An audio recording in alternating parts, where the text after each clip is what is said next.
Good evening, everyone.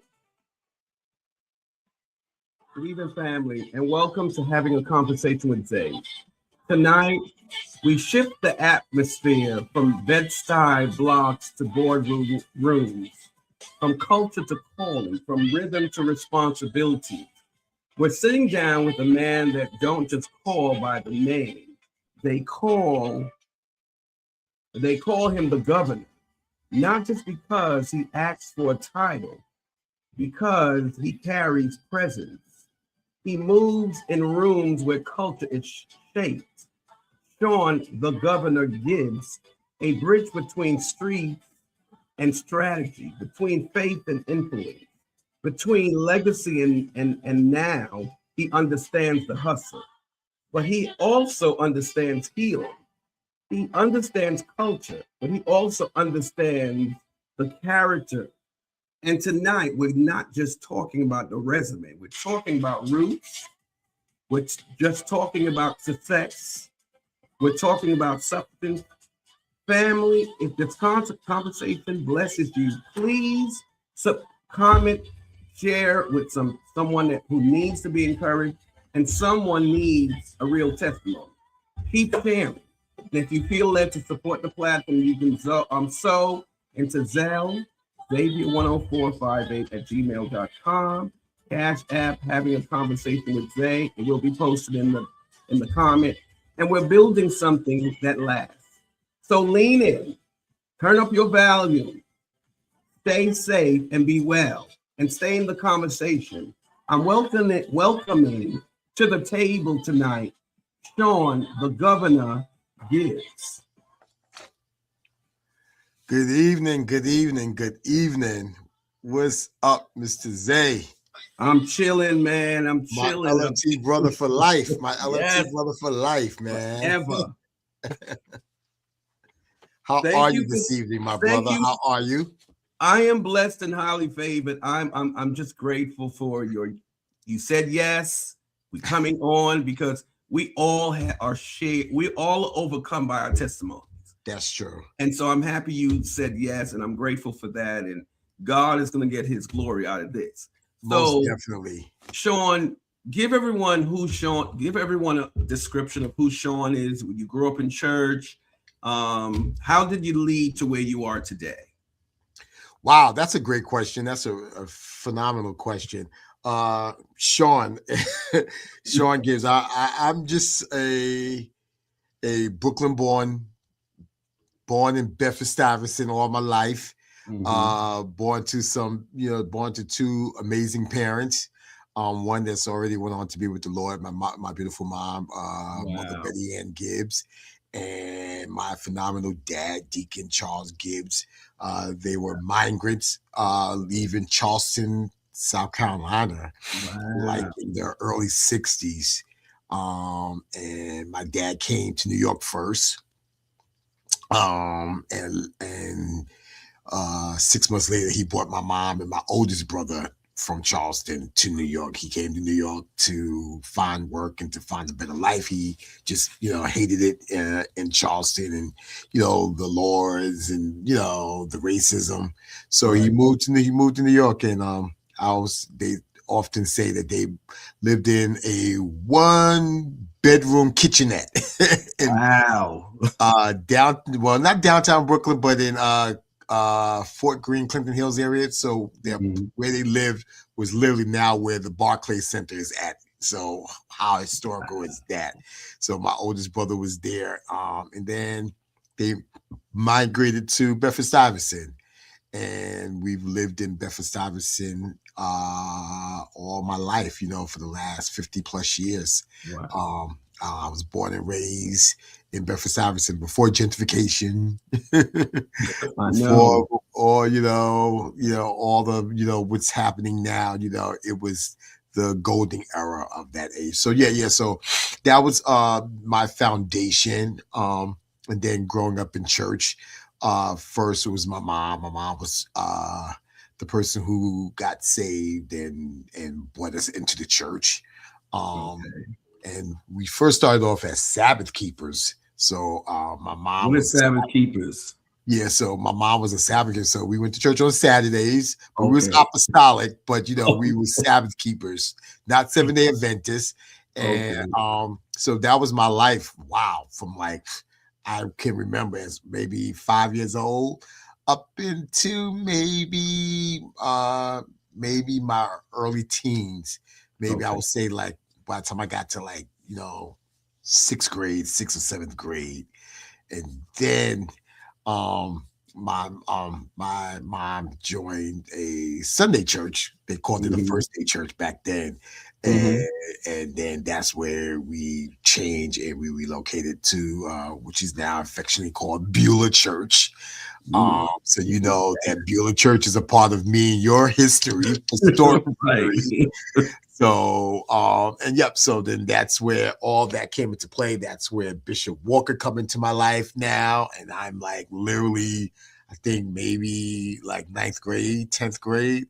Right. And you know what I'm saying? But the church, Bishop Walker, and this whole now mind-blowing revolution of my life Right. that now begins. So you're now talking like late 80s and then going into the late 80s, going into the 90s, and then Beulah, Bishop Wilbur Jones, God rest his soul, he Wow. just recently Yes. passed, and then that whole convergence of the fourth Sunday night services, Mhm. the Crusade Choir, now all the famous albums, who, All of all the legendary albums was now created and started at Beulah in the basement. You remember the basement? Yes, yes. Basement. See, I came 94 after Okay. after they did live in Morehouse. That's when I came. The Thursday they came, the week when they came back, that's when I joined the choir. Okay, cool, cool, cool. So we were still in the basement because we left. We was kind of like still in the basement. Yeah, Right. 94, like 93, 94. Then we kind of like, shifted around, I believe, I would say maybe around 95 when we went to Pacific Street. So Yes. yeah, yeah. So but again, that's where all the history was. Yes. You know what I'm saying? That's when I joined the church there. That's where I Okay. used to live. I lived 4 blocks away from the church. Okay, what from the Pacific Street days? Yes. Okay, so yeah. I was on Thompson Boyle and Fulton Street in Herkimer. Oh wow, yeah. So yeah, you were literally, Right. maybe like a 7-minute walk Yes. from 2425 Pacific Street, you know what I'm saying?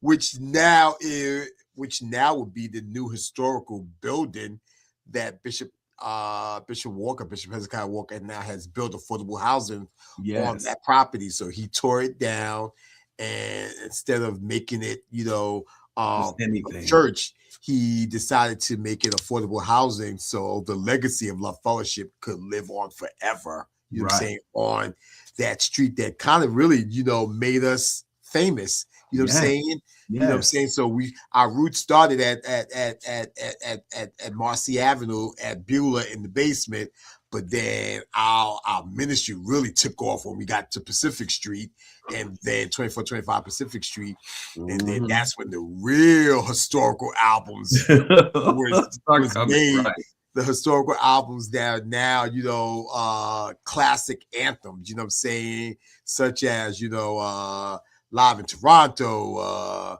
Live in Atlanta, New Mhm. York, all of that, you know what I'm saying? Those are like where all of the historic albums was made, you know what I'm saying? So yeah, so we are really a part of history, man. Yes, Definitely. We we are are. definitely a part of Yes, we history. are. Yeah, so that's my journey of starting, and like I said, from high school. Bishop saw me. My oldest brother played for the choir. Shout out to Bruce Gibbs.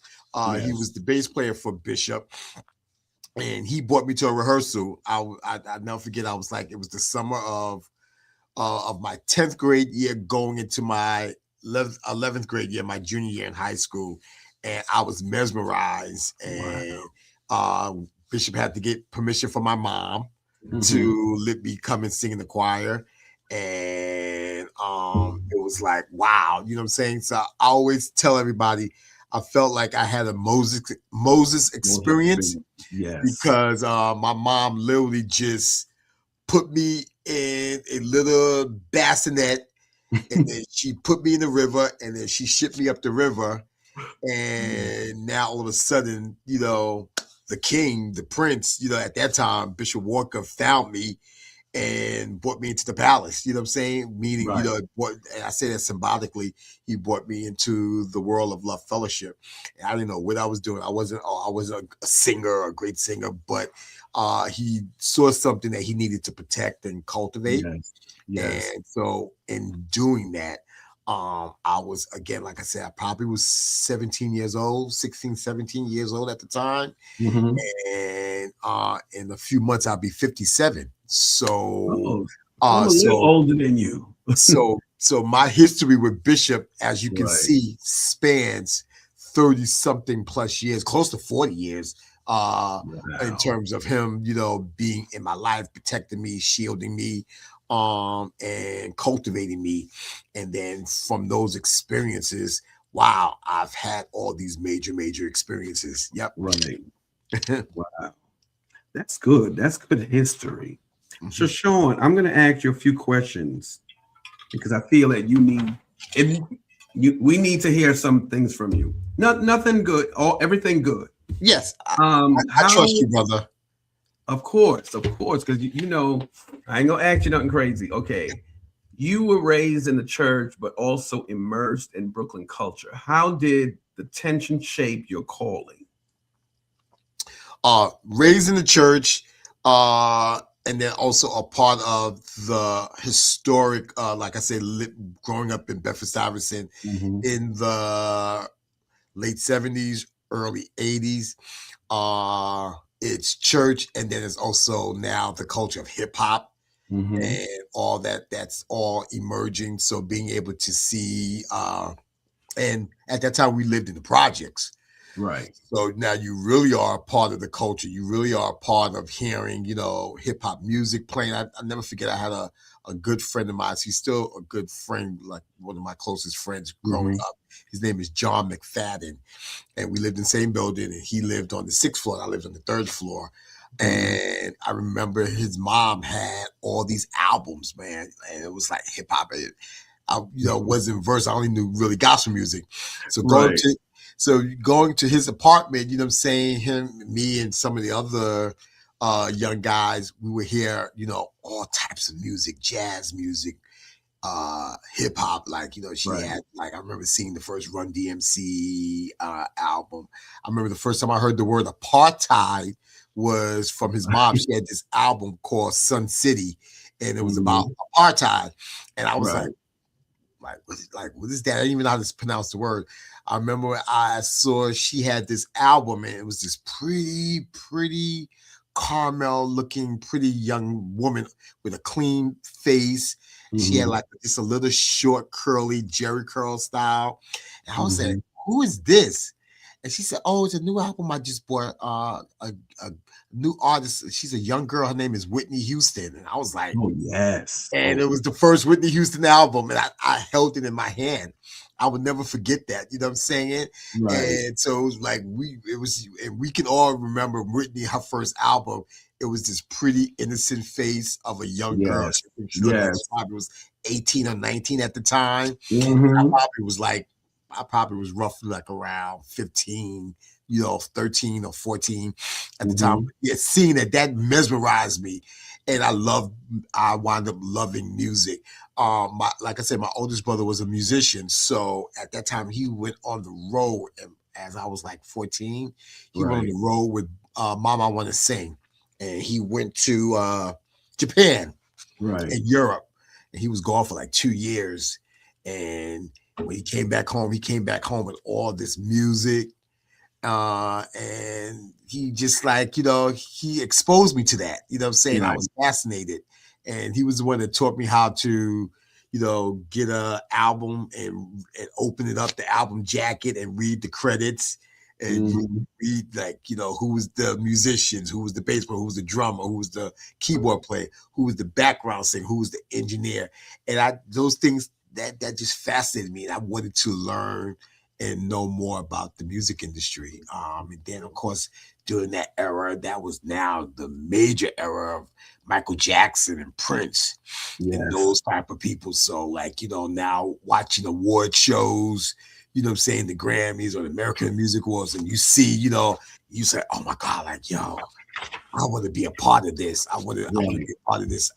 It was just fascinating to me. So yeah. So that, along with the spiritual foundation of my mom, because Mhm. again, she was old school, so she didn't let us veer. So we didn't play, rock and roll or R&B Mhm. music at home.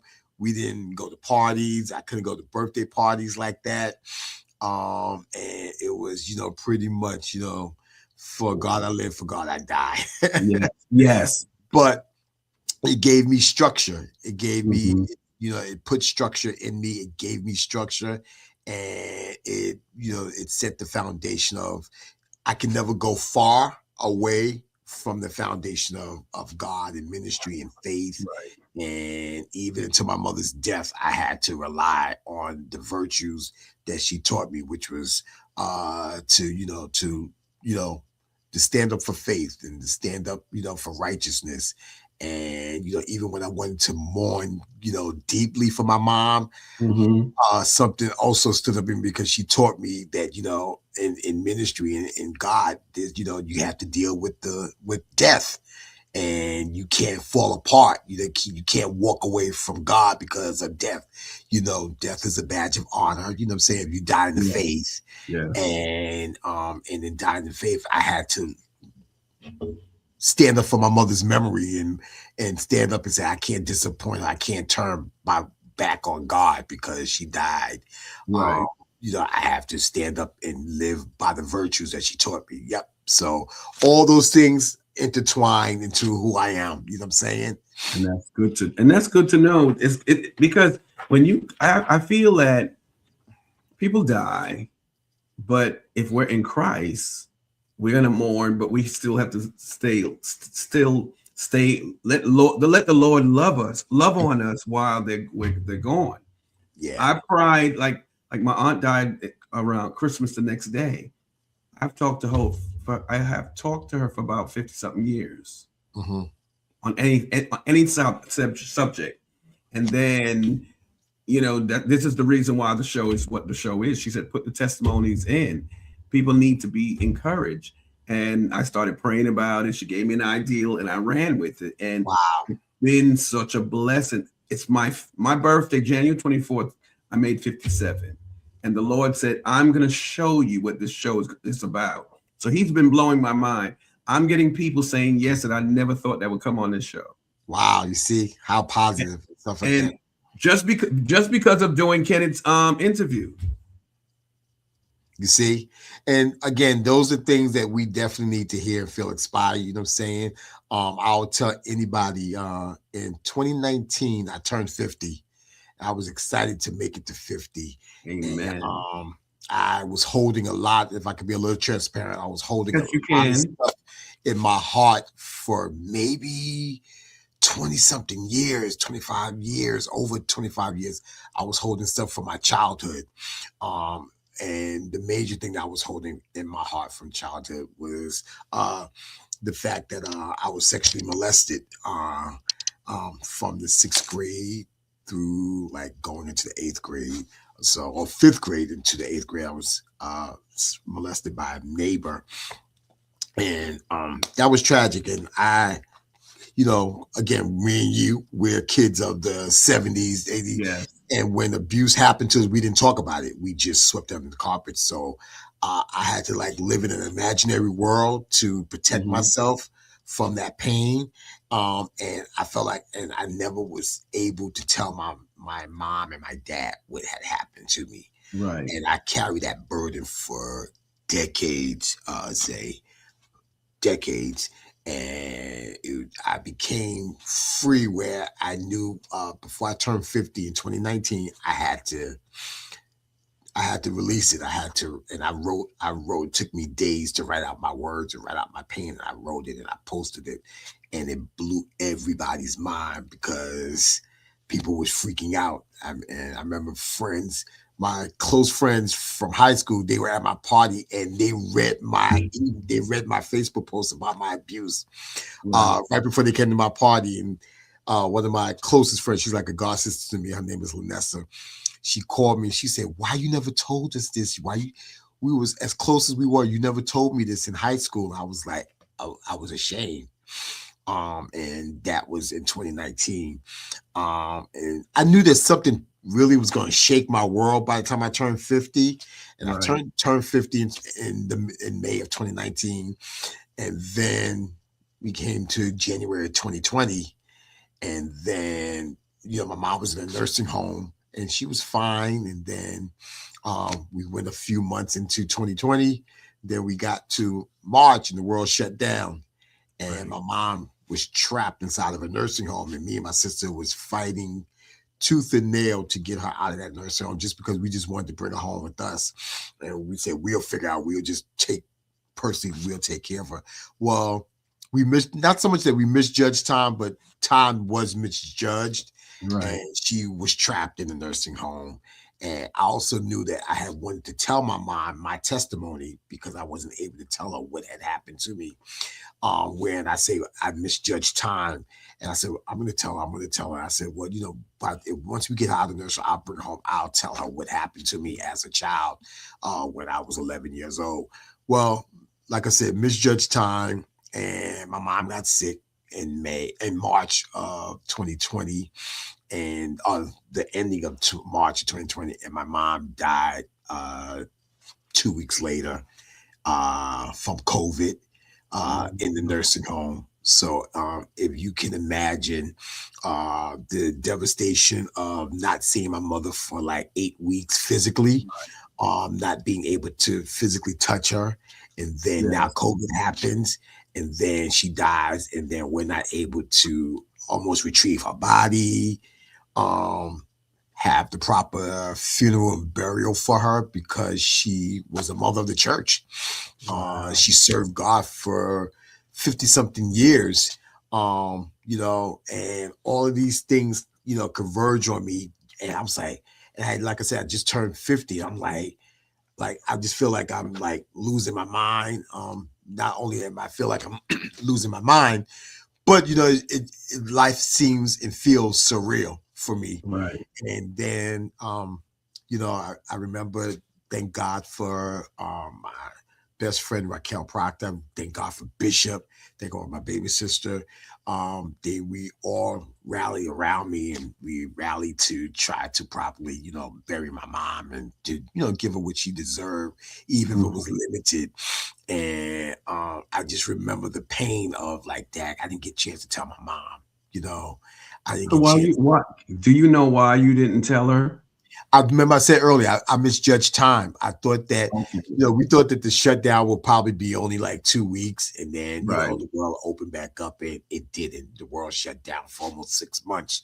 So, in that, I'm saying, I had to live with, that pain, and that wrecked me. That really, really, really, really wrecked me tragically. Let me ask you this. Did you seek, because, it's funny how you said that because we both were molested. I was molested young, 5, 6 years old. It started.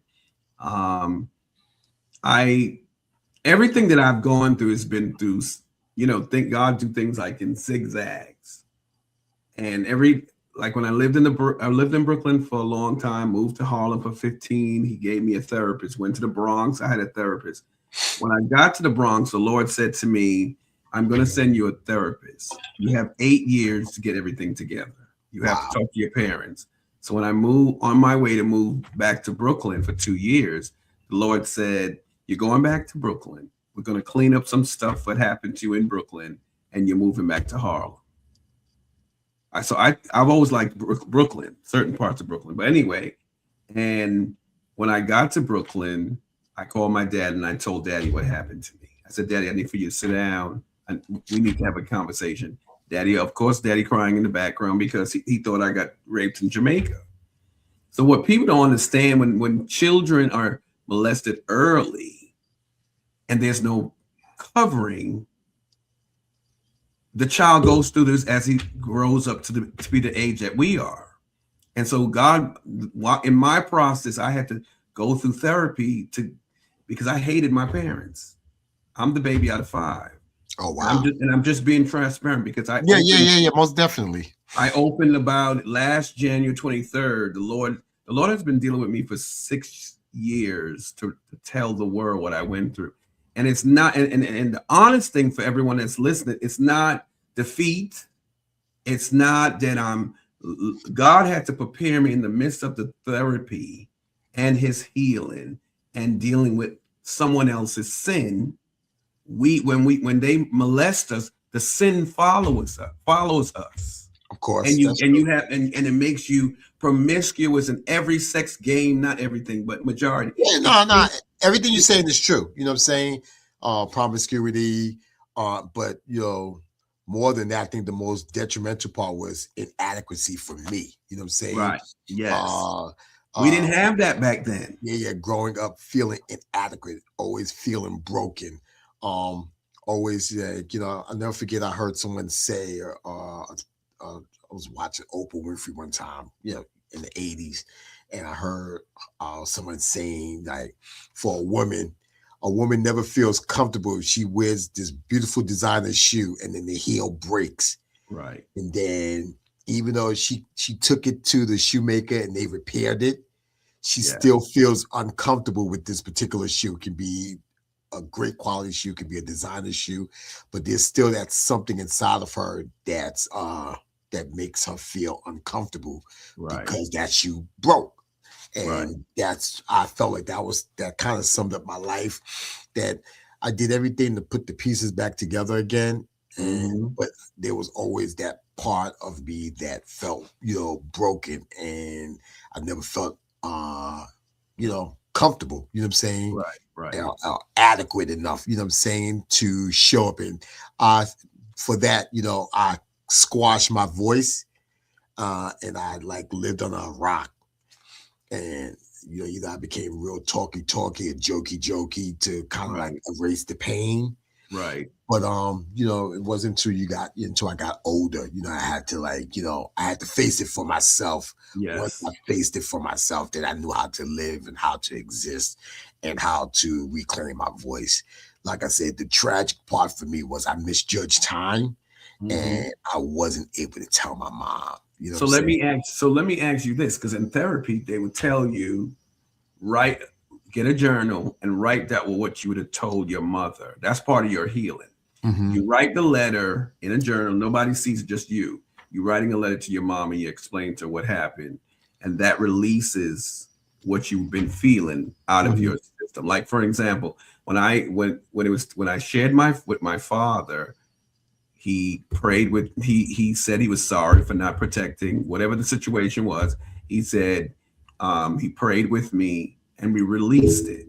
It Hmm. was time to talk to my mom. My mom called me a liar to the full T. And Wow. I told my sister, my brother. So what happened is, and I'm not dogging and hurting nobody. I'm just saying the truth happens when children are not protected properly. Yeah. There was no proper protection. And so I'm not dogging them because this is what happened. I lived a bisexual life. And no one that's listening on here today cannot tell both of us that if we lived the gay life, whatever, we went through so much struggles that God was present. If it wasn't for God, I could have been cracked out crazy somewhere. The Well, I grace thank of God God. is Like I said, I thank God that that my life wasn't that extreme because, again, like I said, uh, yes, I was molested, but I lived in such a structured household. You know what I'm saying? Even though I wasn't able to, share that this pain or this tragedy happened to me.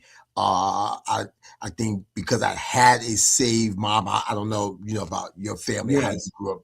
My So, parents but are pastors. yeah. So, but I just had this mom that was overly protective of me. So, and I think, even in my heart, I feel that, because I do believe in that concept that mothers know, you know what I'm saying? Yes, They know when yes, their kids are in pain. I think my yes. mom knew, and I think that's why she prayed for me. Because I remember just being a kid, I remember in my room sleeping at night, and my mom would come in 2, 3, or 4 o'clock in the morning. I'm sleeping and she's praying, putting oil all over me, Right. anointed oil, and she's anointing me. So I think that, she may have known, and which also, like I said earlier, played a huge part in why, in her overprotectiveness of me, is why she released me to Bishop Walker. And That's again, good. Bishop Walker was just Hezekiah Walker at that time. So he wasn't a pastor. He was just our choir director. He was, we called him leader, out of respect, but not knowing that God was really setting this man up for a pastor, for choir director, leader, pastor, then ultimately bishop. But in that, I'm saying, Bishop, and I always tell Bishop, like I said, I felt like I was his Moses, because again, he kept me from being murdered. And I say that symbolically, because because of that pain, I could have really, gone into such weird, crazy, deviant areas of my life, and I never did. You know what I'm saying? Right. Never ever did. It was just my own personal pain that I suffered, and I didn't share with anybody. You know what I'm saying? So thank God, for His keeping power. You know what I'm saying?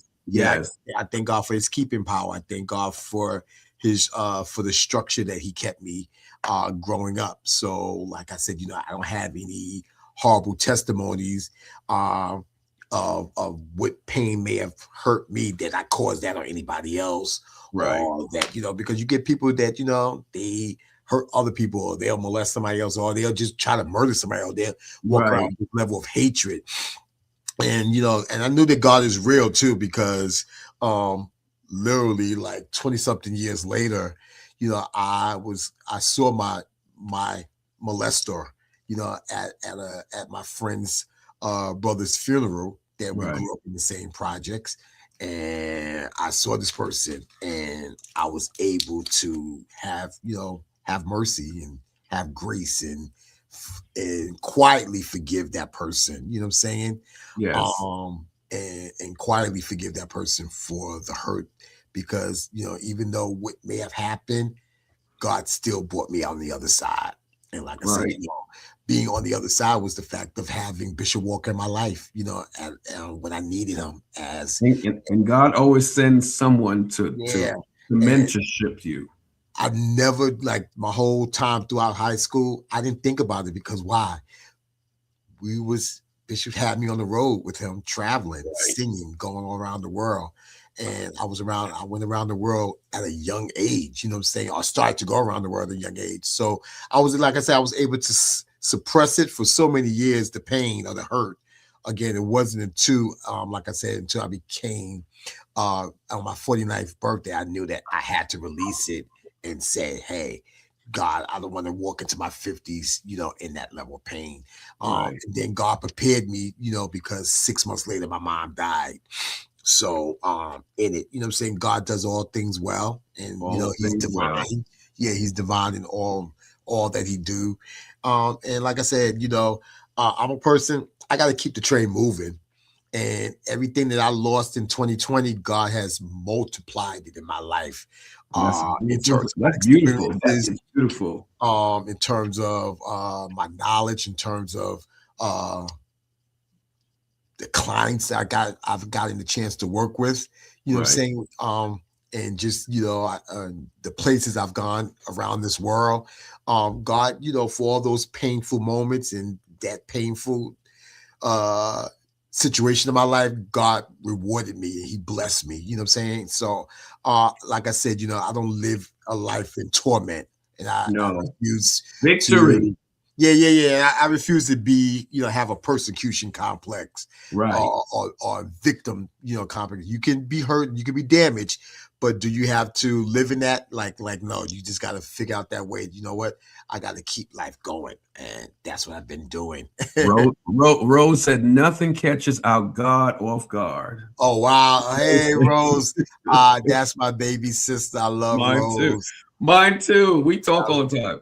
So hold on, Rose. So Shawn, let's take you through your industry journey. Come on, let's do it, buddy. PR, Bad Boys, Sony, HBO. You worked across the PR and major platforms. What did those rooms teach you about discipline, branding, and love longevity? Okay, so like I said, my foray into the entertainment industry was through a man named Angelo Ellaby, and he's a black legendary publicist, and he had a phenomenal PR agency called Double Exposure, and he ruled. When I tell you, he ruled the '90s. And Wow. when I say ruled the '90s, I mean he just had uh, great R&B acts. You know what I'm saying? Where R&B music was R&B music with a record Right. label. The They had, real stuff. yeah, they had their own thing. So, just him working with all the phenomenal black R&B artists of the early '90s. You know what I'm saying? And when I say early '90s, I'm talking about roughly like 91, 92, 93. So I started off as an intern with him, and he taught me some valuable lessons. He told me that when you get in this business, learn everything. So, if you're going to work in PR, I was just an assistant. I was just like not a coordinator. I was just like a little lowly assistant. But he was like, learn everything. And he took me on video shoots. He took me on photo shoots, with artists. And he said, like, learn how to do a little bit of everything. So if a budget gets cut, you know what I'm saying? If you know how to do it, or you can maximize the budget by doing a one-shot deal and just doing everything. You know what I'm saying? Hey, give me the Right. budget and I'll make sure hair is done. I make makeup. I'll make sure clothes. I'll make sure this. So I never did hair or makeup or anything like that. That's not my thing. that was me. So, but I learned the behind the scenes. I learned how to put together a photo shoot. I know how to work with a camera person. I know how to work with styling and clothes. And, it taught me how to become a creative director. You know what I'm saying? Right. And back Yes. then, at a record label, you wanted to be a creative director because, or if not a publicist, because the creative director was the person who kind of worked alongside with the publicist, but they also did all the album covers. So all those, great famous album covers of the '90s, you know what I'm saying? There was somebody that was behind the scenes at the record label working as a creative director, Mhm. formulating that and formulating those iconic things. So I learned how to do that. He also told me that this business of entertainment is a thankless business. So Yeah. you can do the work. And he told me, if you really, really love it, it's going to be thankless, but if you look up and you're still doing it, then that's the business for you. Right. So, and everything he said was true. Almost 30 years later, this is a thankless business of what you do, whether you're doing it in R&B, classical music, jazz, or gospel. It's Right. a thankless business.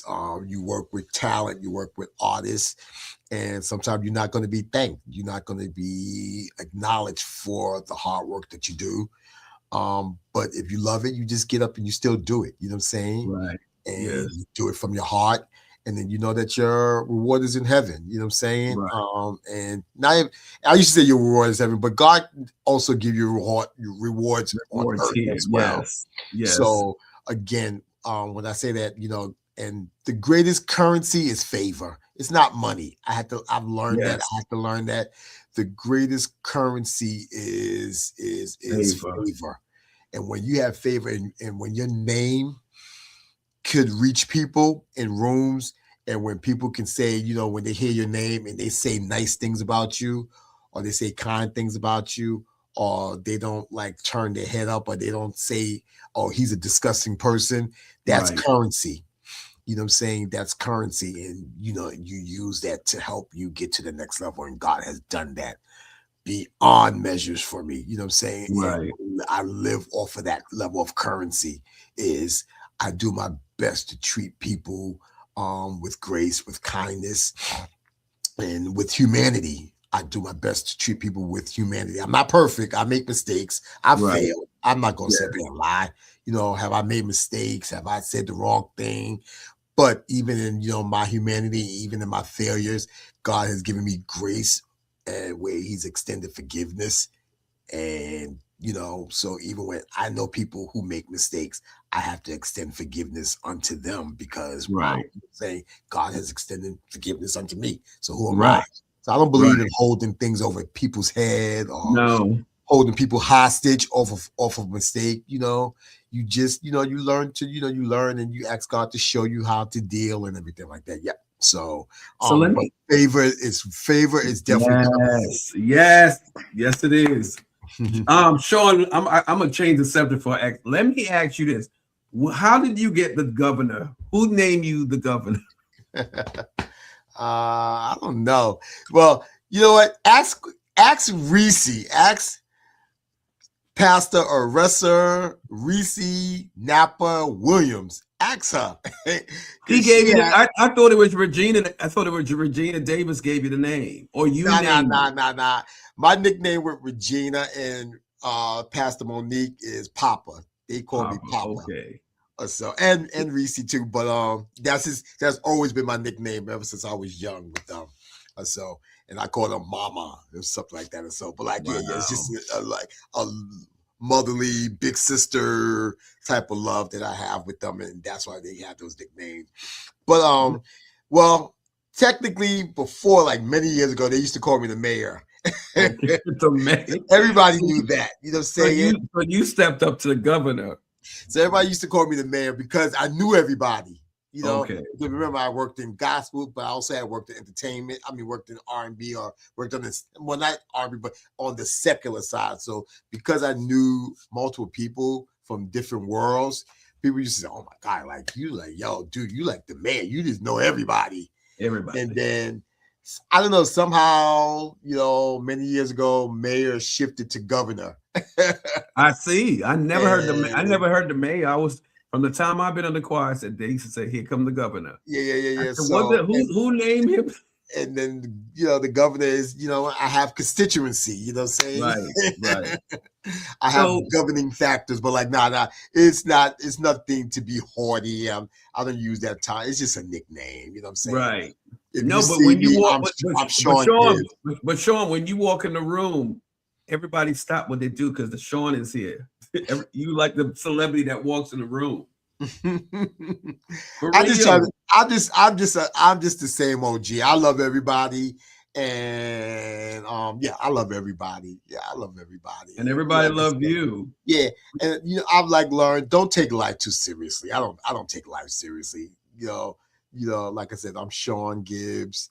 If I die today or tomorrow, I have to die as Shawn Gibbs. You know what I'm saying? Right. Right. They may say governor, but I'm Shawn Gibbs. You know what I'm saying? So I don't take life too seriously, brother. Okay. So this. I have a couple of good questions. Sure. Um, one. Okay. Give me. Okay. Pandemic show comes up. Because I'm gonna be honest.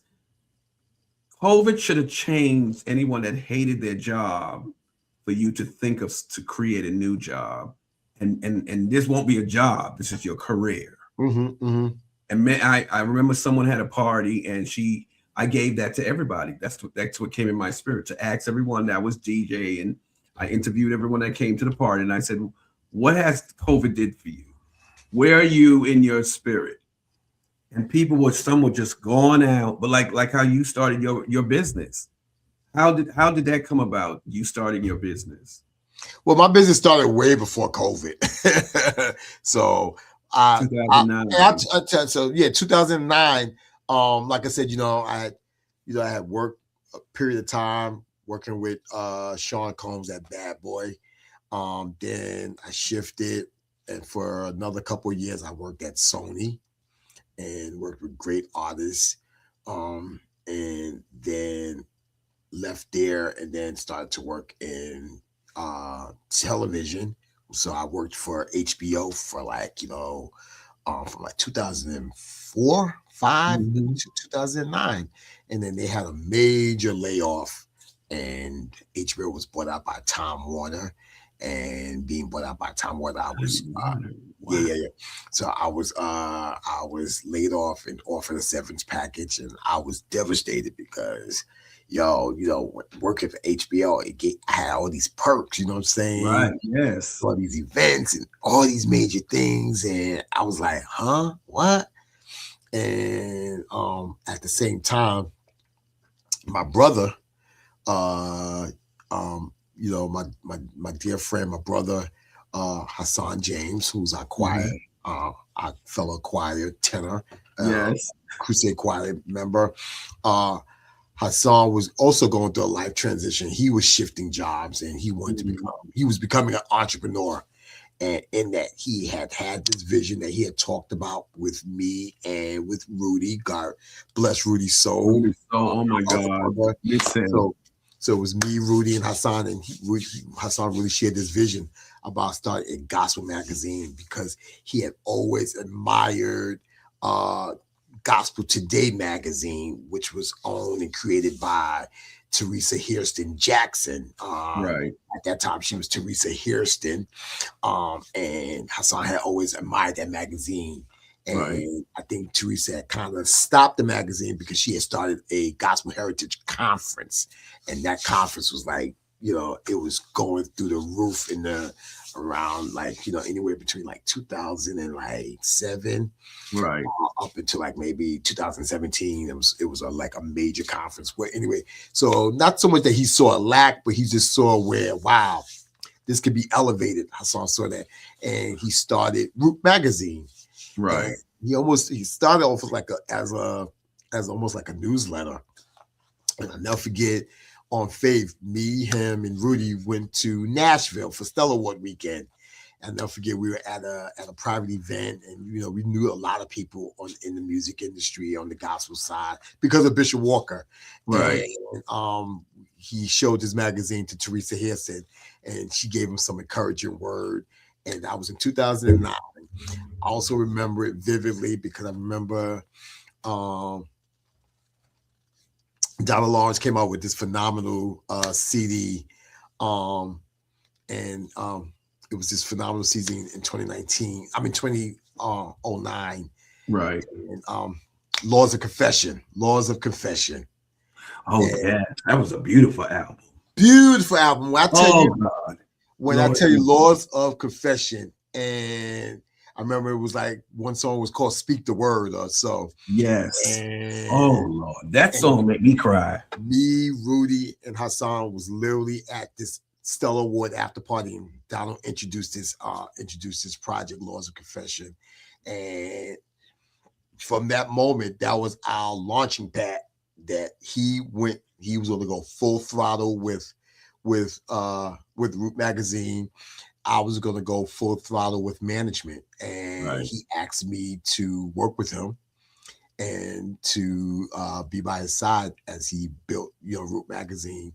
So Hassan was my first client Mhm. with my management company, the firm Artist Management, which you see in the background.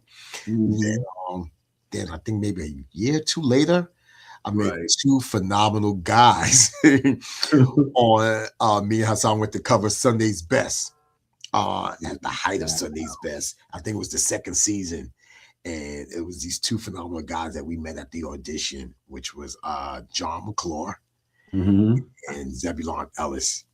Wow. And they were young guys. Maybe they were like 20, 21, 22, possibly, but they were young.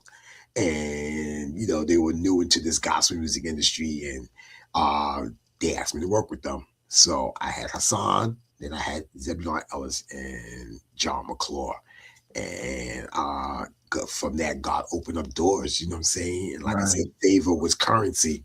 So I had relationship with people on the secular side and in the gospel music on the gospel side, and it just opened up doors and it helped me to navigate. I think that's where you start to see the presence of Governor Right. Gibbs come forth because people were like, "Yo, how y'all got these young guys? They just came on the scene, and you got them up around all these major players." And same Right. thing with Hassan. It was like the magazine was like pitching the magazine and putting it in major places. And I mean, we were like going to like Essence Festival.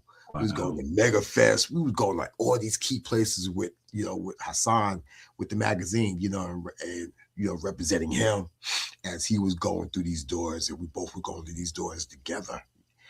And in going through these doors, they open up other doors for me. You know what I'm saying? Right. Other Faith. amazing That's what doors. faith. That's why you said favor.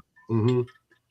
So let me ask you this: what are the names of people, singers on either side gospel that you were like we see our star. Like if I would have seen Whitney, he said I would probably just walk to her and say, "Hi, how you doing? My name is Xavier."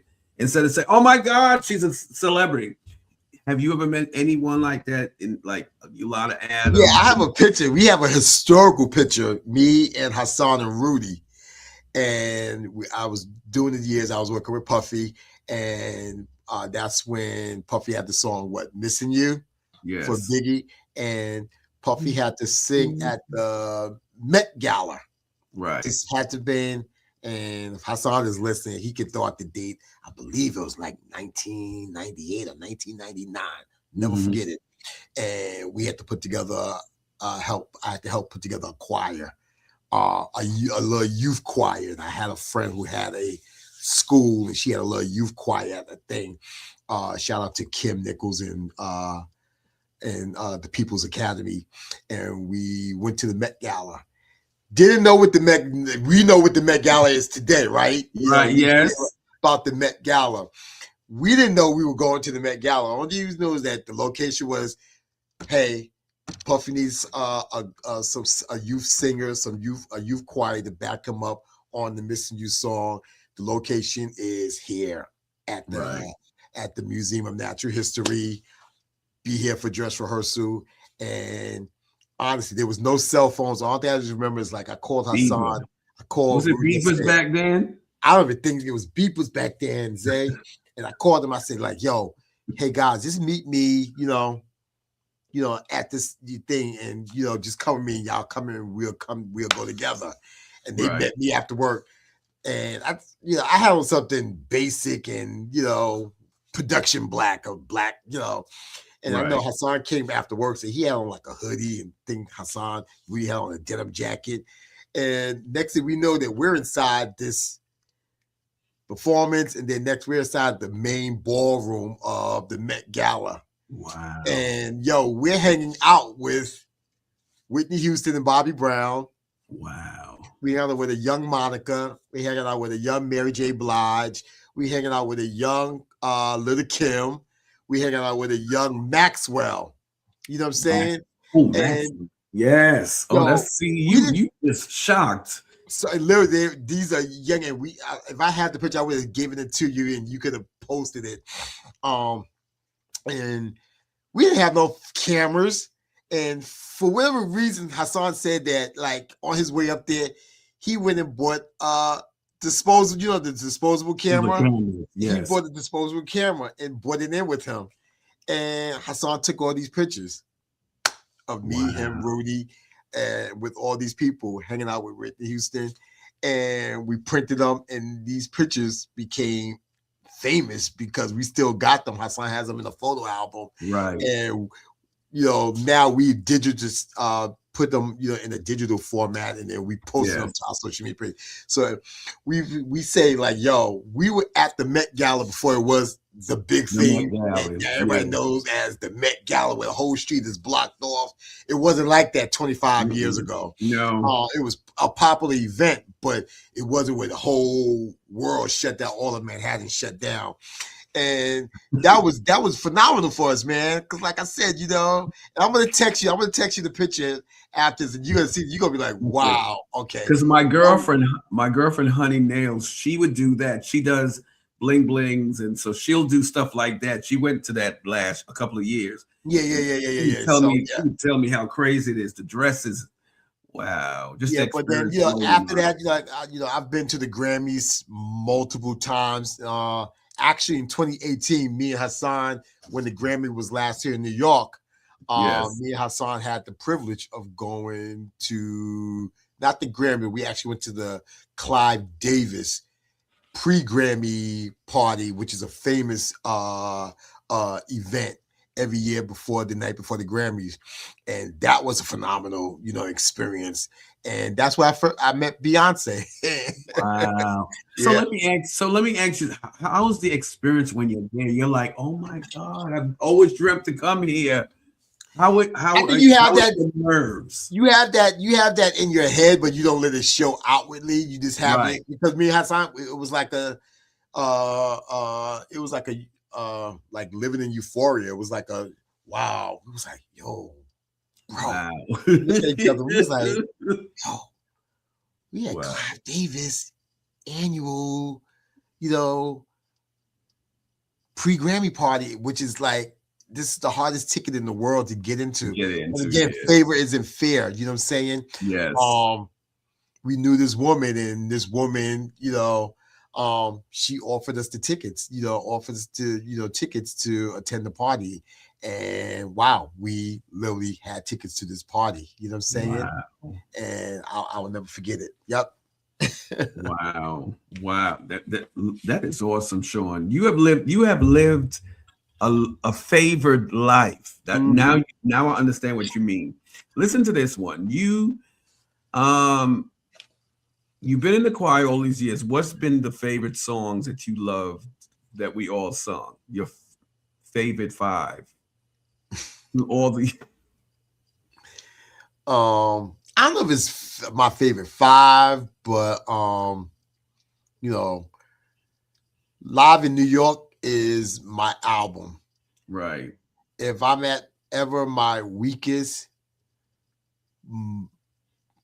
area of life or saddest moment of life, I play Live in New York, and instantly my spirit is encouraged from the first song to I'll Fly Away, to How Much We Can Bear, to Second Chance, like all those classic, that thing, Sweet As the Day Go By, God, rest in peace, LaWanda Campbell. Yes. To 99 and a Half. Like, those are like, that album is my classic album. You know what I'm saying? God Favors Me is another one that has encouraged me when I need a level of encouragement.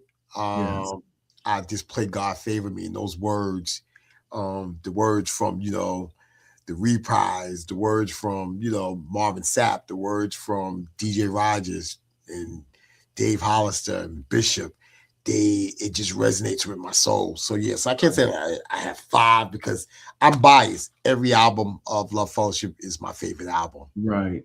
But it's just those. The reason why I said that, because through the years, is the song that drew me to the choir was Come Home. Yes. I was going to college, and I was going through something, and I usually after work, when I come home, I take a shower, and then I get dressed, and I used to run track, and I would go run. And this particular night, I don't know where the Lord was taking me. That's how I got to Love Fellowship. I went down to Eastern Parkway, and then I went down to Herkimer and walked a couple of blocks over. I went where the Lord led me, and that's how I got to the Pacific Church. They were in rehearsal, and Hezekiah said, "Does anyone want to join the choir?" And a whole bunch of us joined the choir that night. And I've been with it ever since. And I tell people this is ministry, and I agree, and you can agree with me too, Shawn.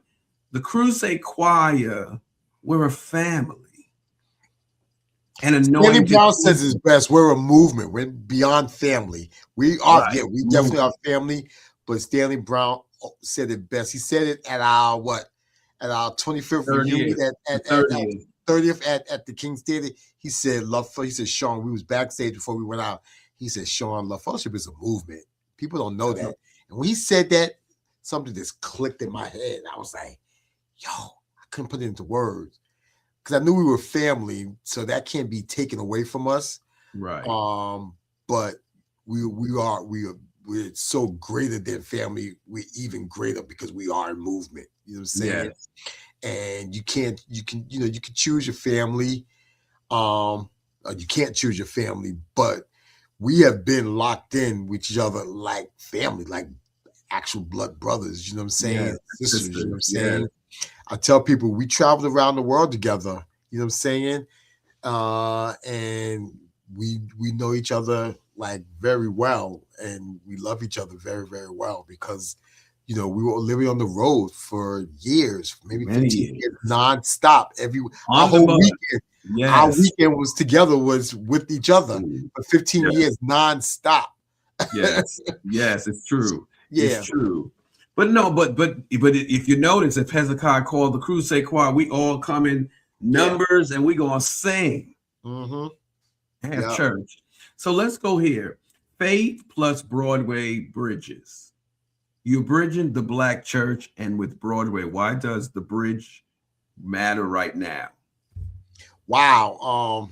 Okay. So shout out to that's another area of my life that I pivot into during the post-pandemic, as I was trying to figure out my next move. And again, I didn't ask for this. It just fell in my lap, through this amazing woman. Her name is Miss Irene Gandy.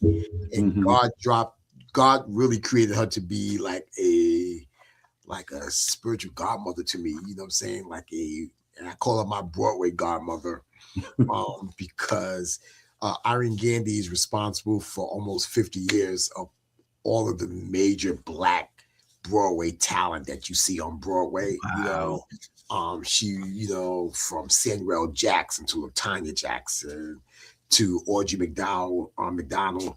I mean, just so many great Broadway, Black Broadway actors and actresses. She's been the publicist for them and helped push them. Right. Felicia Rashad and Debbie Allen and everything. And she met me at one of my New York listening parties for Marvin Sapp many years ago, and we talked and we hung out, and she was just phenomenal. I was like, yo, this woman's in her 70s, but she fly, and she just she got this swagger. And she invited me just to come to a few plays, and then later on, maybe she was definitely there during the death of my mom. She was so there for me and so supportive and encouraging to me. And then going into 2022, this phenomenal play was coming to Broadway called MJ the Musical. Yes. And she said, I want you to come to this play, and I want you to see and tell me what you think. And I went with that. I was like, I want to see a play about Michael Jackson because it's going to be corny. I just like this. And I love Michael Jackson. Me too. Like, this play is I know this play is going to be corny. It's going to be whack. I don't want to go. But, I'm a person, I reverence, I reverence someone who has, history and longevity. So I went to the play, and Zay, when I tell you I was mesmerized, I was like in awe. Oh my God. This is it was like a soundtrack of my life. Because did you see MJ the Musical? No, I didn't see it yet. Okay, so if you saw MJ the Musical, it chronicled from Michael Jackson from a little boy, 5 years old, up into his death. Wow. So seeing the soundtrack of your life on Broadway on the Broadway stage was phenomenal. With that, she said, "Oh, what I want you to do is, I want you to bring in the Black church into this play." And I was like, "I'm going to do that." And she was like, "You can do it." She said, "And you're going to be the faith-based liaison for bringing Black Broadway. And I'm going to introduce you to all the key people." And I was like, "What? How?" And I was able to go into my Rolodex, hit up a few, pastors that I knew, and great pastors that I knew, and great churches that I knew, and say, "Hey, do you want this opportunity to come to Broadway and see MJ the Musical?" And everyone jumped at it. And I wound up, over a period of 2 years, I took maybe 15 groups of people into Broadway to see MJ the Musical. So I've seen MJ the Musical 15 times. Wow. And then from that, it just increased. So she was like, "Oh," she threw me another, "Okay, I want you to do Tina the Musical." She gave me Tina the Musical. "Oh, you know what? I want you to come to this. We do this new play is coming out, not a revival of this of this old play is coming. And it's called Pearly Victorious, and it's going to have Leslie Odom, and it's going to have Alfie Woodard, and it's going to have some great people in this. I want you to come to a table read." So Wow. I went to a private table read with Mhm. with Leslie Odom Jr. and Alfie Woodard and all these great phenomenal people. And I saw Pearlie Victorious, at a table read at a studio in Midtown. And she said, "Oh, in 6 months it's coming to Broadway. You're going to be the Broadway liaison, faith-based liaison for Pearlie Victorious, and you're going to be in the playbill. Your name is going to be in the playbill." And I was like, "What?" And here. Wow. And then, there's a new play coming called Hell's Kitchen. I Yes, went to I heard that's something that's good. I heard. and Hell's Kitchen. So I've had this great, phenomenal experience of doing Black Broadway and bringing in the faith-based community and bringing in churches and bringing in pastors to come and be a part of Broadway. You know what I'm saying? So I had to kind of crack the whip, on my Right. church folks. I would say, look, Broadway. It's not a church concert. You can't come late. So Right. if the show starts at 7 p.m., You you have to need be to there be at in front 7 of that p.m. theater by 6 p.m. I Right. need to be handing you your ticket at 6:15. You need to be walking inside and you need to be sitting your butt down in that seat. Because when that Right. curtain calls at 7 o'clock, you need to be in your seat. You don't need to be coming in with the church finger trying to excuse me. No. Because white people don't like that. You know what I'm saying? Because No, they don't like they know that. You have to be they on know the time. art. They know the art of Broadway, so they know you have to be on time. You need to be, and things like that. So, and then that's been good having and sharing that experience of Black Broadway, with my culture, with my people. And Right. it's been phenomenal. So yeah, so that's where that new entity of my life has developed and evolved. Mm-hmm. Wherein, like I said, being able to, bring the church community into Black Broadway, into that space. And like I said, shout out to two amazing ladies. Like I said, Miss Irene Gandy and Mm-hmm. one of another producer who is instrumental in bringing me into these spaces, which is her name is Alethea Stevens. Alethea Stevens. So I say shout out to Miss Irene Gandy and to Miss Alethea Stevens for giving me the reign. And they just, hey, this is your show. Bam, do this and make it happen. And I make it happen. But people walk away really, really inspired. People Right. walk away and say, "Thank you, Shawn. Like, I never would have took my son to Broadway, and you gave me the opportunity to take my son to Broadway, take my daughter to Broadway, or take my mom, or take my cousin, or take my aunt, or take my father, and expose them to a phenomenal play." You know what I'm saying? Right. And again, that's another expression of love for me. That's another expression of currency. You know what I'm saying? Because every door that I open and I share with people, God just opens another door for me, and I Mm-hmm. I don't even ask for it. Sometimes I can't even keep track of the days. But it just, I do it, and I do it with grace, and I do it with love. You know what I'm saying? That's good. So my last thing was we did Hell's Kitchen when Yolanda Adams joined the play back during the Right. holidays, and I was able to do a whole run with Yolanda for a whole week at Hell's Kitchen, and that was phenomenal. And Yolanda Adams was literally like a big sister to me. I've known her for over 30 years. So I was calling on my people. I said, "Hey, this is my big sister. She's going to be on Broadway, and we have to support her. We have to show up. The church community have to show up in big numbers." And thank God I was able to take her. She her last week at the show, she was there. She would say, "Shawn, thank you for just supporting me and being there for me. You really, showed up and supported me." And that was a blessing. That's a blessing. That sounds good. So hold on, let me ask you, what is really a listening party? What is the definition? Because I was reading it. I never heard of a listening party. So a music listening party is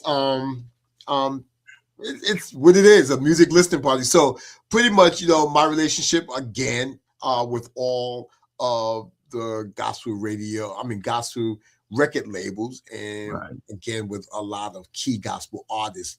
When their new project comes out, they have to go on promo tours. So there's only a few cities, major cities, that gospel artists can go into and they can really make a major impact, which is New York, Atlanta, Chicago, maybe like Memphis or Nashville, Tennessee, and then pops LA. Right. So it's just that's been something that has been phenomenal for me, and that started off in 2014 with a phenomenal artist named Anita Wilson. And she can sing. Yeah, Anita Wilson, that's my girl. It was her first album. No, her second album. And the label came to me, her label, Motown Gospel at the time, came to me and said, hey, we want to do something with Anita here in New York, but we don't know nobody. And we hear that you know everybody. Governor Gibbs.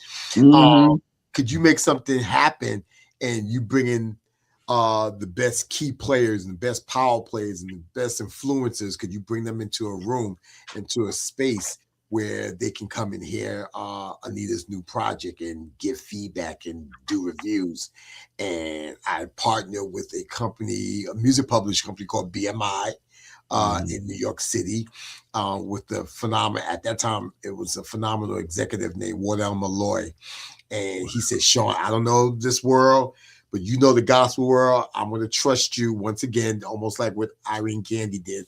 I'm going to throw you this ball and you make it happen. If it sink, it sink. But if it survive, it survive. And he threw me the ball. He stepped back and I created this space for gospel artists. And when I tell you, it was so phenomenal. He called me the next day and said, Shawn, I don't know what you did, how you did it, but the reviews was so phenomenal and the feedback from the record label was so phenomenal. Now all the record labels are calling me to do this, to do a listening party for their artists. And the second person after Anita Wilson was Kirk Franklin. Wow, Kirk Franklin. He was debuting Tasha Page Lockhart's new project.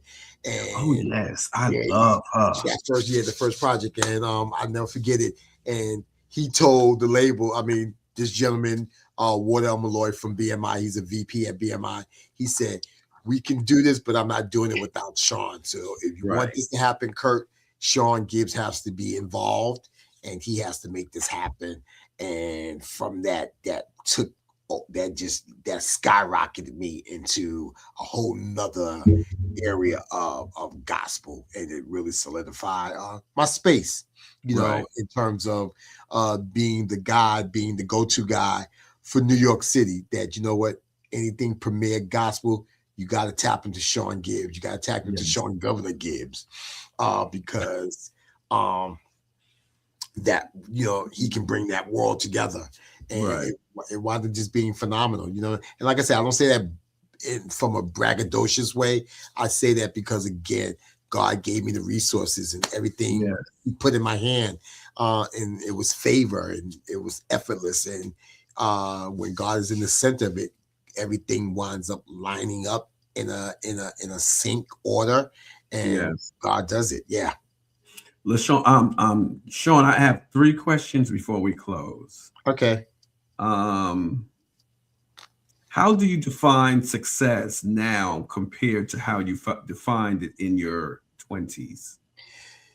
I will be real honest with you in that question. I really didn't understand the concept of success in my 20s. I feel like I was just merely existing in my 20s. And again, it's maturity. So I didn't understand success. And because, like I told you before, I think I was masking a lot of pain in my life. So in masking that pain, I just felt like I had to keep myself busy. Now, in my 50s, I see success, like I said, as currency, but it's a give back to God. It's it's almost like when you have a child and you bless that child and you give that child back to God for blessing you. That's the way I see success. Anything that I do, I have to give it back to God. You know what I'm saying? I got to tithe off of what I make. I have to promote God and promote ministry and promote, salvation. I have to live a life that's respectable. I do my best to live a life respectable, especially when I'm working with artists and working with so many different artists, working with so many different gospel labels. Even what I do on Broadway and I'm representing the Broadway spaces, I have to show up, because again, I'm bringing in faith-based leaders and pastors, Yes. churches into that space. So I can, I'm not a drinker, but I can't be outside drinking or smoking weed. No. And hey, Bishop, come inside. You know what I'm saying? Yes. That's disrespectful. You got to keep the etiquette. Yeah. So I do my best to live with integrity. Like I said, I'm not perfect. I've made mistakes, you know what I'm saying? But even in God's, even my mistake, God has his will and his grace have been sufficient in my life to cover a multitude of sins or to cover a multitude of mistakes. And he's a grace giver. He has extended grace to me multiple times. So yes, I have to get, and my talents, I give that back to God. Amen. That's great. That's wonderful to hear. This is your legacy question. I have two questions for legacy before we go. What does legacy look like for you outside of the credits and titles? Legacy. That's a great question, Zay. And let me tell you, I'll be a little transparent. Like I said, I'm 57, and because my life was always in motion, in full motion. And I'll also be honest, like I said, because of what had happened to me as a child, I was scared about ever having kids. It's just something that was the thing that I felt inadequate and that paralyzed me. I was always scared about having kids because I felt like the abuse that happened to me, I've never wanted that to ever happen to my child. So in my way, I definitely wasn't spiritual enough to know and realize, but I shut that world down and I did not have kids. It wasn't until I got into my late 40s where I regretted that decision of not ever having kids, because it really is the true essence of being able to see the reflection of me in someone's eyes. Yes. And I've always wanted to have that experience. I'm a person, Bishop Moles always said this, Bishop Kenneth Moles said this again over 30 years ago. He said, sometimes you can't cry over spilled milk. So he said, if you have a glass of milk and it spills, you can't push that milk back into the cup. You got to just accept it as a loss. So that's one of my greatest regrets in terms of, being able to feel or see legacy, So I have to do other things. Not that I have to do, but God has given me other ways of having legacy. But also it's having great relationships. It's being able to say that I've touched people's lives, that I've been a person that's been upstanding and how I treated my friends, my family, my loved ones, my church, my ministry. It's going hard for my church. My church is a part of my legacy. Love Fellowship. Bishop Walker is a part of my legacy. Yes. My closest friends, they're a part of my legacy. Their children, you know what I'm saying? My godchildren, that's a part of my legacy. So God had to recondition my mind in my 50s about when as it pertains to legacy, that it's not a loss. I thought that, but and God could, like almost like again, like Abraham, he could give you a new life even in your latter years or your older years. Yes. So it's true. Yep. So that's the way I approach life and I approach legacy. So I don't approach it from a sad place or a place of regret. You can't misjudge time. I've told you that, and hear me clearly, listeners. We can misjudge time, but God is also a person that, he can make up time. Yes. And however he designs that is how he designs that. So I just try to live life with intention. And I try to live life being open and being able to say, you know what, God, whatever experience you have for me, I thank you for it. And I'm appreciative of it. You know what I'm saying? Yep. That's great. That's wonderful to listen. We have to be grateful to what God is doing in our life. See, when I hit 50, when it really hit me, Shawn, When I turned 50, every birthday before I turned the next age, my sister said to me a couple of years ago when she saw that I was walking in my healing, she said, every December, reflect everything that went on that year and what you haven't accomplished, you push it for the next year. Okay. So just examine, write yourself a poem, write yourself a prayer. So I used to write prayers for my birthday for the next year. And when the next birthday came, this 57 came, I feel different in the spirit. Wow. I feel like I'm being pushed to preach now. And I wasn't doing, I was just, it's like I feel God doing something. So when I throw out these questions, everyone that comes on my show, you get personalized questions that you need to know. Mm-hmm. That's how I come up. That's why every show is different. Yes. And I'm grateful for how God has it. I'm fruition. I'm going up higher on the 5th year on favor. Wow. You see? Portion. So even though I would love has to come on, Monique, Yolanda Adams, what's his Hassan? You have the information. I'm waiting on. You hear that, Hassan? Conversations with Zay, Root Magazine edition. Yes, because honestly, and this is why it's happening like this. When Kenneth Jr. and I talked, he opened a door for me to interview the choir. Because if you notice, we all were anointed. We all come from different levels in church, but we came to the choir and sing. Yep.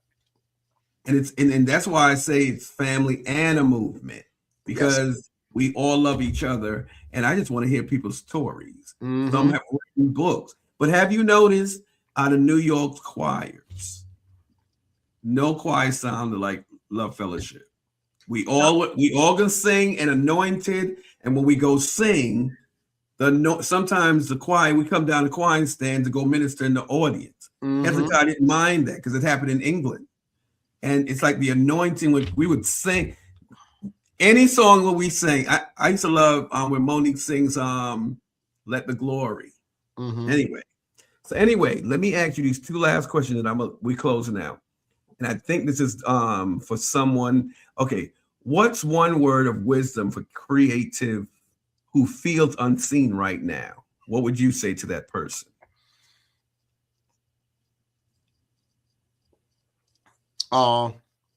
Keep pushing at it. And I believe I had to learn this the hard way, but I learned it and it's a great lesson. You know, two things. You have to understand God's spiritual timing for your life. And there is a such thing as God's spiritual timing. My mother had a dear friend, and a dear friend. She was like a sister. Her and my mother was like sisters, not biological sisters, but spiritual sisters. Right. And her name was Mother Juanita Cooper. And do you know Shawn Pennington? Yes. Yeah. So Shawn Pennington's mom. But Shawn Pennington's mom and my mom were like beloved sisters. And they met later in life. They met like in their 60s. It wasn't like they, it wasn't like, they met, after church, and my mother and her, she was like the sister that my mother never had. And yes. And my mother was the sister that she never had, but they had a great thing. And I remember one time I was going through a challenging time. One of my younger brothers was going through a challenging time. And I heard her and my mom talking. And she told my mom, she was like, Mother Gibbs, she was like, you know what? Everybody get to their destinations at different times in life. It's true. And that was a light bulb for me. And I was like, whoa. And then my mom came back and repeated it, what she said. And she said, you know what? She said, I got to understand that each one of my kids are different. Yes. So each one of my kids, everybody get to their destinations at different times in life. So I had to learn that. And I had to even learn that in my day-to-day world, in my day-to-day life, that people get to their destinations. Even in friendships, people get to their destinations. Everybody's not going to get there at the same time. No. Everybody's not going to have the same experience. Mm-hmm. Everybody's not going to do it the way you do it. We all are different. You know what I'm saying?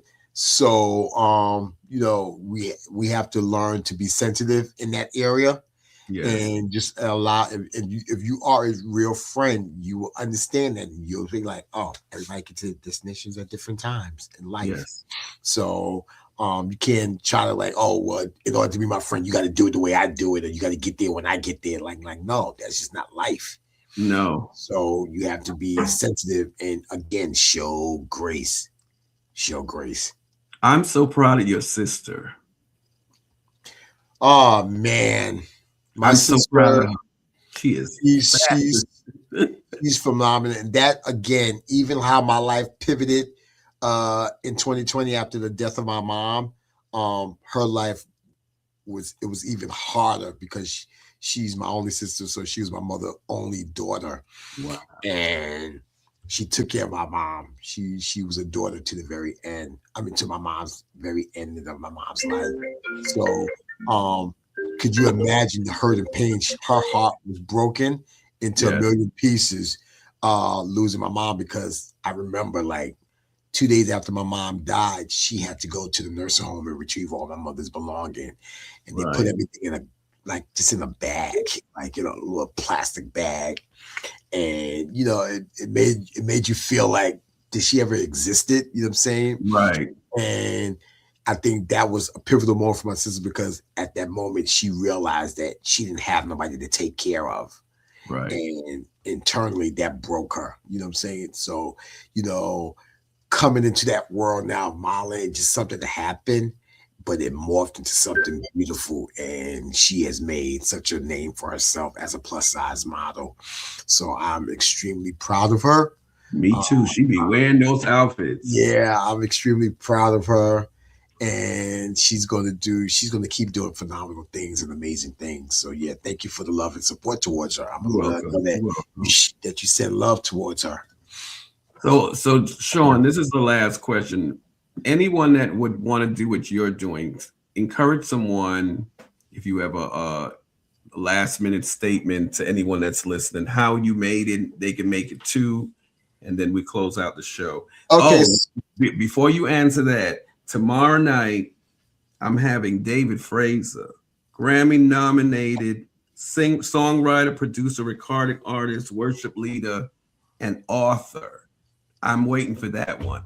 That's at 8 o'clock tomorrow. Wait. So I think you're having have a conversation with Zay, season number 1?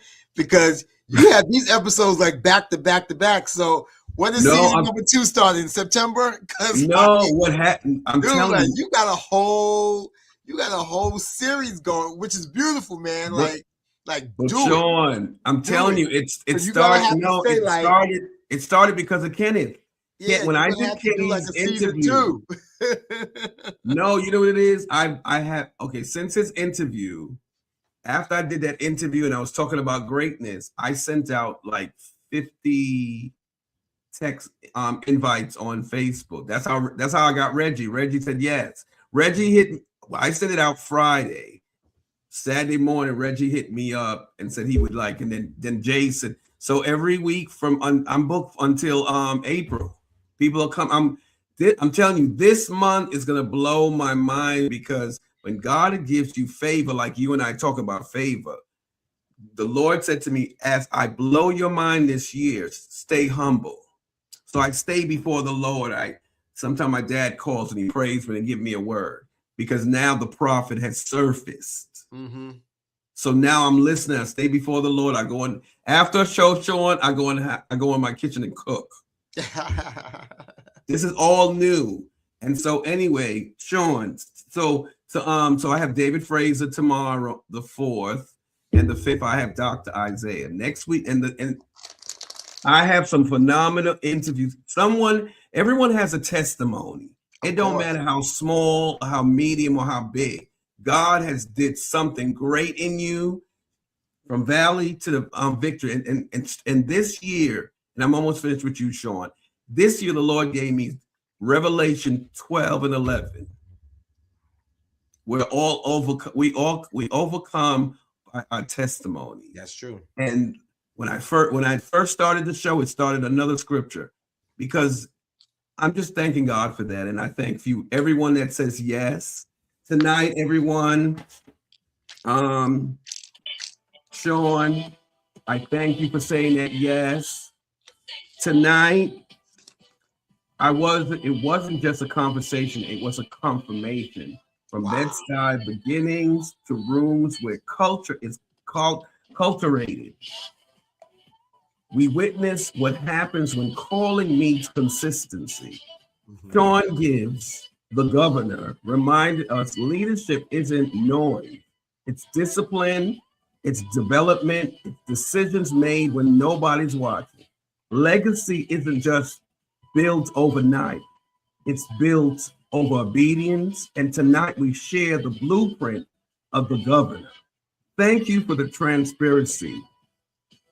Thank you for your wisdom. Thank you for you reminding us that the influence without integrity is just value without value. Family, it's something to speak about tonight. Share it, rewatch it, send it to someone that's building something real, because purpose is clear. Movement follows. And when legacy speaks, it doesn't scroll past. We lean into it. The platform is about substance, it's about healing, it's about growth, it's about building for the next generation. And thank you for our audience and 905fm.net. Thank you for the radio show, because Shawn, every time I go live, they go live with me. Oh wow, how amazing. And that came on through doing Lena Bird Miles' interview. Wow, Lena Bird, shout out to Lena Bird Miles. That's like my baby sister. So I'm so proud of her. Yes. And so I'm just grateful for everyone that's coming. I'm almost finished. I was writing a poem for you. This is why I was saying all this. And the legacy speaks. We don't scroll. The platform's about substance, about healing, it's about growth, it's about building for the next generation. Thank you for our audience and being part of the conversation. Keep pushing, keep questioning, keep building to the next generation. This has been Having a Conversation with Zay. Until next time, stay inspired, stay committed, and stay in the conversation. Thank you again, Shawn. I love it. I love it. I love you, man. I thank you, man. I thank you. I'm so proud of you. You're welcome. Like I said, we grew up together in this gospel music and in the Crusade Choir. And like I said earlier, how we started is how we're gonna finish. Family for life. Yes. We're gonna be family for life, true. man. So I just pray God's blessing upon you, your family, your mom, your dad. And just keep doing, man. My motto is just keep pushing at it. Keep pushing at it. And like I said, I see a season 2 coming. Okay. All right. Thank you, Jesus. Amen. I see a season 2. I see a whole studio. I see a podcast studio. And you'll be able to do it and work it. And you're going to get a team and they're going to help build you up and everything like that. So just keep plugging at it, man. Keep pushing at it. Okay. I appreciate it. I thank you so much, Shawn. Okay. I love you, man. Thank you, everyone, for tuning in. Soon, okay. Yes, everyone, thank you and see you tomorrow. God bless you. Okay, love you, man. Take care.